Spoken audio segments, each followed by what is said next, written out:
Assalamualaikum warahmatullahi wabarakatuh. Kami dari kelompok Medang Kamulan, kelas 10 IPA 3. Saya Marifa Mega Aulia. Saya Intan Nuraini Fatona. Saya Ingrid Zaristiara.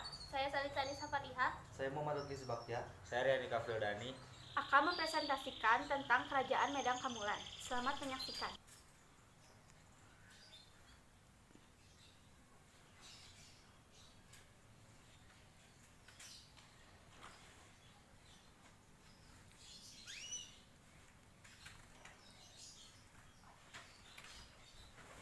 Latar belakang. Medang Kamulan merupakan kerajaan bercorak Hindu. Kerajaan ini terletak di muara Sungai Brantas dengan ibu kotanya Wantamas. Kerajaan Medang Kamulan pada dasarnya lanjutan dari Kerajaan Mataram kuno. Namun, penguasa pada Kerajaan Medang Kamulan bukanlah wangsa atau dinasti yang memerintah dari Kerajaan Mataram kuno. Kerajaan Medang Kamulan ini kerajaan yang berada di daerah Jawa Timur pada masa abad ke-10, kelanjutan dari dinasti Sanjaya yang notabene berasal dari Kerajaan Mataram kuno. Kerajaan Mataram kuno yang berada di Jawa Tengah saat ini memindahkan pusat kerajaannya dari Jawa Tengah ke Jawa Timur. Latar belakang pemindahan pusat kerajaan Mataram kuno diduga karena adanya letusan Gunung Merapi yang harusnya berpindah ke Jawa Timur.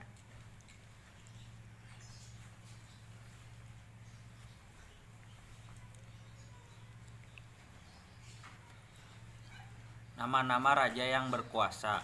1. Sanjaya, pendiri kerajaan Medang. 2. Rakai Panangkaran, awal berkuasanya Wangsa Sailedra. 3. Rakai Panunggalan. 4. Rakai Warak. 5. Rakai Garung. 6. Rakai Pikatan Suami Pramodawardhani, awal kebangkitan Wangsa Sanjaya. 7. Rakai Kayuwangi. 8. Rakai Watu Humalang. 9. Rakai Watu Kura Diah Balitung. 10. Empu Daksa. 11. Rakai Layang Tulodong. 12. Rakai Sumba Diah Wawa. 13. Empu Sindok awal periode Jawa Timur. 14. Sri Lokapala. 15. Makut Tawangsa Wardana. 16. Dharma Wangsa Teguh, kerajaan Medang berakhir.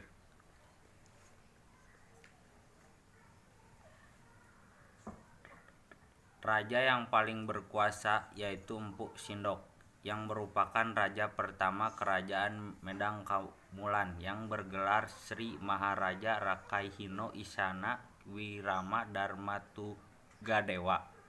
Ia memerintah selama 20 tahun dengan adil dan bijaksana.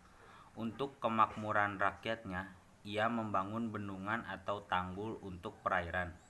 Dalam memerintah, ia dibantu oleh permaisurinya yaitu Sri Wardani Kebin.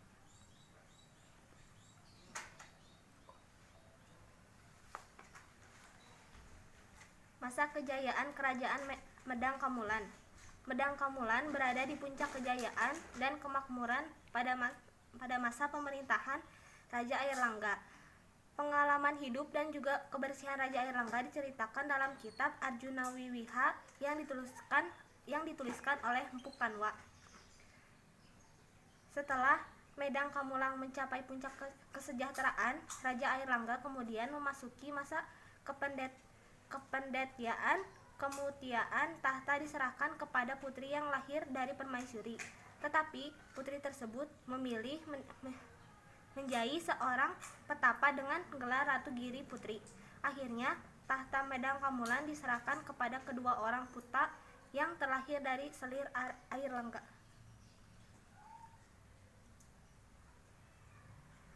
Selanjutnya, kerajaan ini dibagi menjadi dua kerajaan, Janggala dan Kerajaan Kediri Panjalu. Tujuan dibagi dua kerajaan ini yaitu untuk mencegah terjadinya perang saudara. Kerajaan dibagi dua dengan batas Gunung Kawi dan atas bantuan dari Empu Banda. Kerajaan Janggala dengan ibu kotanya Kahuripan, dan Kerajaan Panjalu dengan ibu kotanya Daha, Kediri.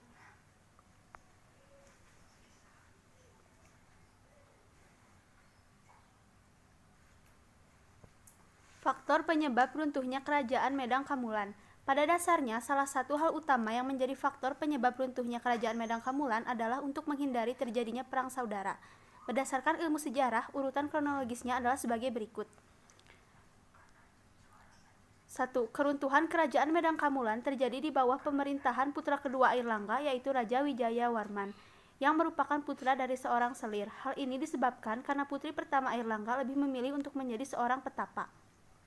2. Raja Wijayawarman memegang tahta karena Airlangga memilih untuk mundur dari tampuk pemerintahan dan memilih untuk menjadi seorang petapa. Nama petapa Airlangga adalah Resi Gentayu.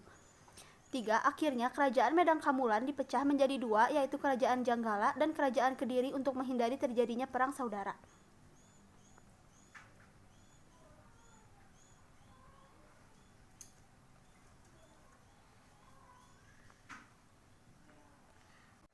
Peninggalan Kerajaan Medang Kamulan. 1. Prasasti Kalasan. Prasasti Kalasan yaitu prasasti yang ditemukan di Desa Kalasan, Daerah Istimewa Yogyakarta pada tahun 1886. Prasasti yang berisikan perintah pembuatan bangunan suci untuk Dewi Tara atau Candi Kalasan. Hal tersebut karena keluarga Raja Shailendra atau Buyut Empu Sindok berhasil membujuk Maharaja Dyah Pancapana Karyana Panangkarana untuk membuatkan bangunan suci yang diinginkan sang raja. Prasasti Kalasan ditulis dengan berbahasa Sanskerta dan aksara Pranagari atau India Utara. 2. Prasasti Ratu Boko. Prasasti Ratu Boko ditemukan bersamaan dengan situs Ratu Boko di Yogyakarta. Nama sebenarnya dari Prasasti Ratu Boko yakni Prasasti Abhayagiri Wihara yang dibuat pada 792 Masehi. Isi prasasti tersebut membahas pembangunan Keraton Ratu Boko yang dibangun oleh Rakai Panangkaran dengan tulisan aksara Pranagi atau India Utara. 3. Prasasti Kedu atau Mantiasih. Ada yang menyebut prasasti Tembaga Kedu, prasasti Balitung, dan prasasti Mantiasih yang diukir pada 907 Masehi.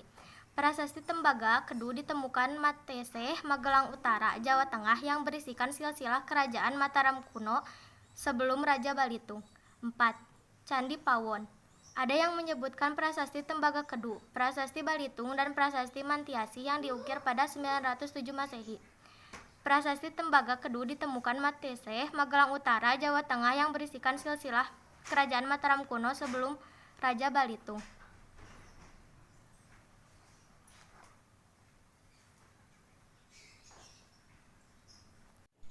5. Candi Sewu. Candi Sewu atau Manju Srigra adalah candi kedua terbesar setelah Candi Borobudur di Magelang, Jawa Tengah, dengan corak Candi Buddha dan dibangun pada abad ke-8 Masehi.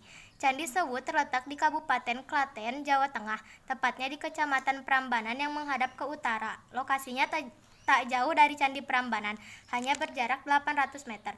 Walaupun namanya Candi Sewu yang artinya Candi Seribu, kenyataannya candi di sana hanya berjumlah 249 candi. 6. Candi Mendut. Candi Mendut berada di Jalan Mayor Kusen, Kota Mungkit, Kabupaten Magelang, Jawa Tengah. Lokasinya tidak jauh dari Candi Borobudur, yaitu sekitar 3 km. Candi Mendut dan Candi Pawon dipercaya memiliki kaitan erat karena sama-sama candi yang bercorak Candi Buddha. Tidak ada yang tahu pasti kapan Candi Mendut dibangun, yang hanya perkiraan sekitar tahun 824 Masehi dan ditemukan pada 1836. Karena saat penemuan pertama kalinya bangunan candi ini kurang lengkap, maka pada 1897 sampai 1904 dilakukan pemugaran oleh pemerintah Hindia Belanda.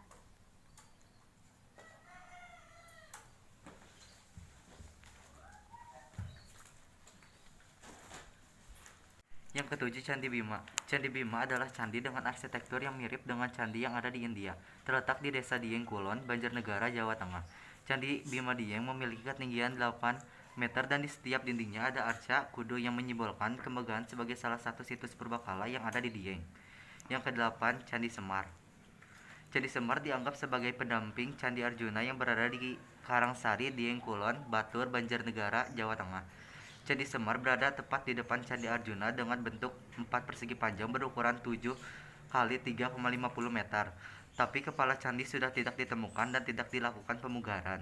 Konon, dahulu Candi Semar berfungsi sebagai tempat penyimpanan senjata. Yang kesembilan, Candi Puntadewa. Berada di kompleks Candi Arjuna, Candi Puntadewa yang jadi tertinggi yaitu dengan tinggi 2,5 meter. Bahkan pembuatan Candi Puntadewa dari batu andesit yang langkah tapi kokoh hingga saat ini. Hebatnya candi tersebut memiliki candi pelengkap atau candi puwara seperti dua tumpukan batu dengan ujung yang lancip. Yang ke-10, Candi Arjuna. Candi Arjuna merupakan candi yang bercorak Hindu, berada di paling utara kompleks Candi Arjuna di Desa Dieng Kulon, Banjarnegara, Jawa Tengah. Pada Candi Arjuna terdapat anak tangga dengan ujungnya berbentuk kepala naga dan pahatan reliefnya sama seperti candi Hindu lainnya. Di dalam bilik Candi Arjuna terdapat yoni yang berfungsi sebagai meja untuk meletakkan sejaji. Ke-11, Candi Sri Kandi. Pembangunan Candi Sri Kandi awalnya bertujuan untuk dipersembahkan kepada Trimurti dalam agama Hindu. Candi Sri Kandi berada satu kompleks dengan Candi Arjuna dengan ketinggian setengah meter dan biliknya di dalam yang kosong. Yang ke-12, Candi Borobudur. Pendiri Candi Borobudur adalah Shailendra yang menganut Buddha Mahayana. Candi Borobudur adalah candi Buddha terbesar di Indonesia dan dunia yang telah diresmikan UNESCO sebagai situs warisan dunia. Terdiri dari 6 teras segi 4 dan 3 peralatan melingkar di bagian atasnya dengan dihiasi 50 arca Buddha dan 2672 panel art relief. Ke-13, Situs Medang. Peninggalan terbaru dari Kerajaan Medang ditemukan di sebuah sawah Kabupaten Grobogan, Jawa Tengah. Penemuan tersebut yaitu sebuah lesung kuno dengan lebar 150 cm, panjang 170 cm, dan tinggi 100 cm. Awalnya pemilik sawah dan anaknya berniat mencari emas atau benda peninggalan Kerajaan Medang yang biasanya ditemukan warga di sekitar desa Banjarrejo, Kecamatan Gabus. Kerajaan Medang atau Kerajaan Medang Kamulan akhirnya terbagi dua pada awal abad ke-11.